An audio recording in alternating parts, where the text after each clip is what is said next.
کے ممبران نے اور کارکنان نے اپنی قیادت کے ایما پر کی.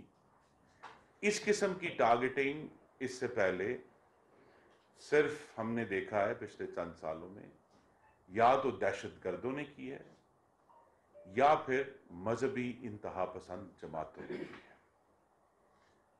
یہ بات واضح ہونی چاہیے کہ شہداء کی یادگاروں کو جلانا سیاسی اختلاف نہیں ہے، اسکولوں کو جلانا سیاسی اختلاف نہیں ہے. اور میں پھر کہہ دوں کہ اسکول اس سے پہلے صرف دہشت گردوں نے ٹارگٹ کیے تھے، سرکاری اسکول کے تھے. عیدی ایمبولنس کو جلانا سیاسی احتجاج نہیں ہے.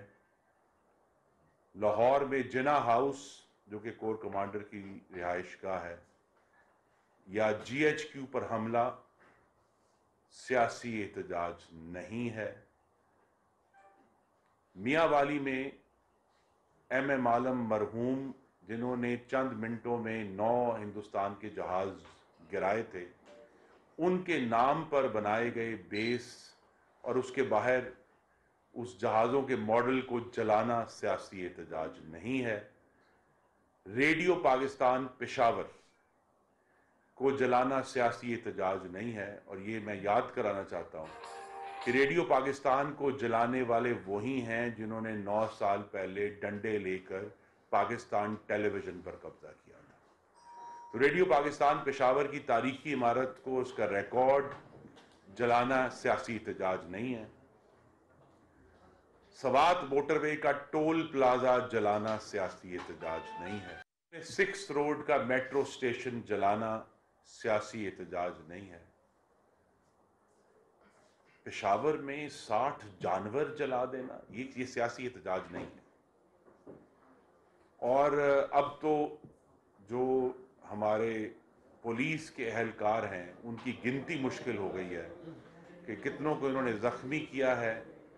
اب جو لیٹسٹ نمبر ہے تو 2.5 درجن سے زیادہ پولیس کی گاڑیاں جلانا جو ہے وہ سیاسی احتجاج ہے. تو لہذا یہ کہنا کہ جی یہاں کوئی عوامی رد عمل تھا، یہ جو ٹارگٹنگ ہے، اب آپ اس پر ضرور غور کیجئے کہ دفاع پاکستان کے ادارے، ٹرانسپورٹ کا انفراسٹرکچر،